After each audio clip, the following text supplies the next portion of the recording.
Hello, this is Justin Seven, and I'm going to preview the matchup between the Atlanta Falcons and the Arizona Cardinals. This game opened up with the Falcons as a favorite at -3 plus 100.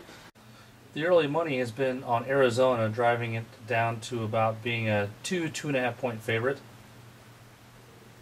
And you'll see Las Vegas is also mostly offering 2s and 2.5s on Atlanta. This matchup is very interesting because both teams look like they're going in opposite directions. The Falcons started slowly, finished strong. Arizona started strong and finished slowly. And when you have a situation where it looks like you have different kinds of performances during the year, you have to look very closely at it and say, is this change in performance caused by a fundamental factor, or is it just luck that's made a team look like it's changing for the better or the worse? And your answer is actually different for each team. First, let's take a look at the Atlanta Falcons. The Falcons started the year off at 6-4, but pulled off winning 5 of their last 6 games to get a wildcard position. So, did anything change between the start of the season and the end? And yes, there's one big factor.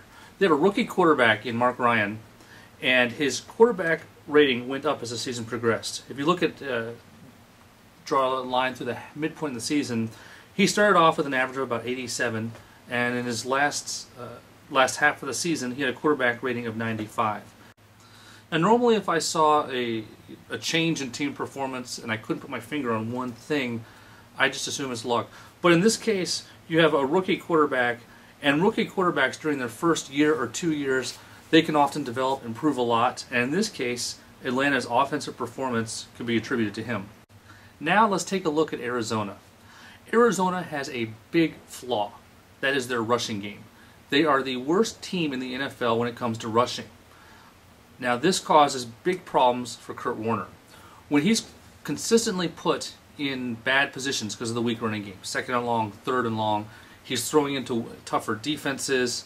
It's much harder to have a successful passing attack with no rushing game. Despite this, Kurt Warner's managed to have a 95 passer rating for the whole year, which is very good. When your whole offense is based around passing, though, it's very susceptible to wild fluctuations. One sack can kill a drive. A pick six can change the game by 7 points. So teams that are based on passing have a lot higher volatility in their scoring. They may score a lot one week, they may not score much the next week. And if you look at how the Cardinals have done, you can draw a line between the games they won and the games they didn't. In the Cardinals' 9 wins, Kurt Warner had an average passer rating of 113. In their 7 losses, he had an average passer rating of 76. So if you're going to play the pass, you're going to live and die by the pass. The next thing I want to look at is how does the Cardinals' offense match up against the Falcons' defense. If you just look at the raw numbers on the Falcons' defense, it looks like they give up a lot of yards. Their defense doesn't force a lot of sacks, and they don't get a lot of picks. But you got to look a little bit deeper than that, because there's something that stands out. They have one of the better defenses as far as points allowed. They allow less than 20 points a game, and so you have to say, well, how do they do that when they're not making lots of sacks or getting lots of turnovers? And if you look at it, it's pretty clear they play a bend but don't break type defense. They give up a lot of yards, but they also put teams in a lot of 3rd down and long situations. And if you look at their opponent's 3rd down conversion rate, the opponents are only converting about 38% of their 3rd downs. And this is, in a high degree, the direct result of their pass defense.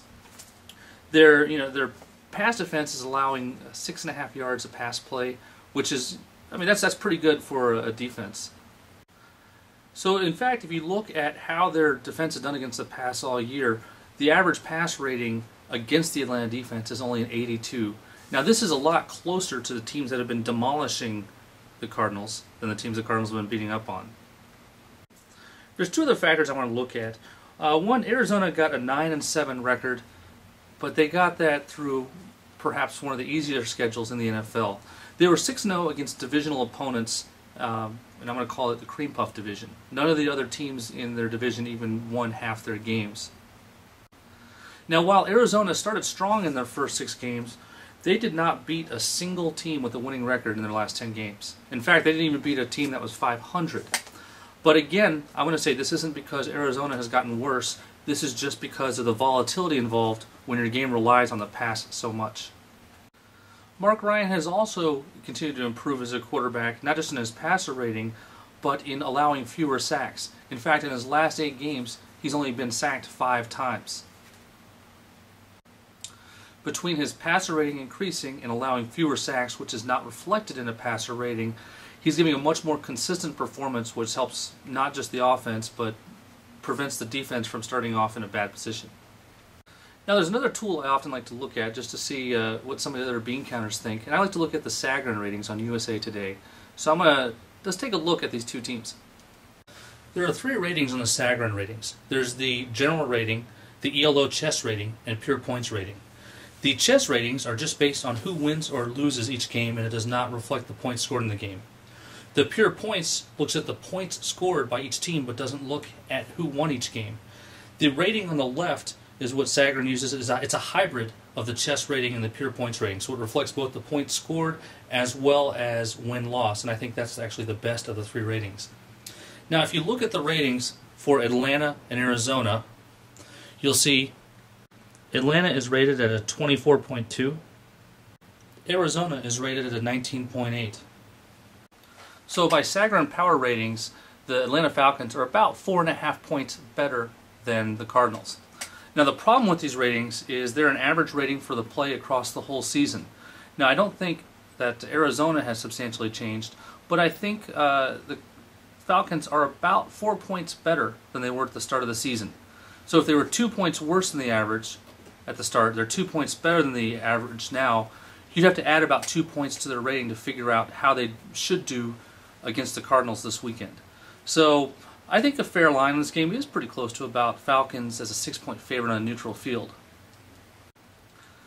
So what do you do with the home field advantage if you assume that the Falcons are 6 points better?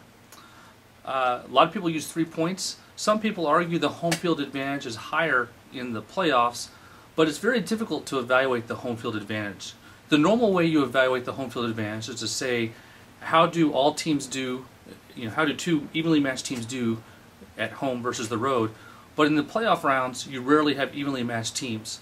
Especially in the first round, in the wild card round, you frequently have better teams on the road. You have a wild card team that in a tough division like the Falcons, who went 11-5, playing on the road at 9-7, or a similar situation with the Colts, obviously playing at the Chargers.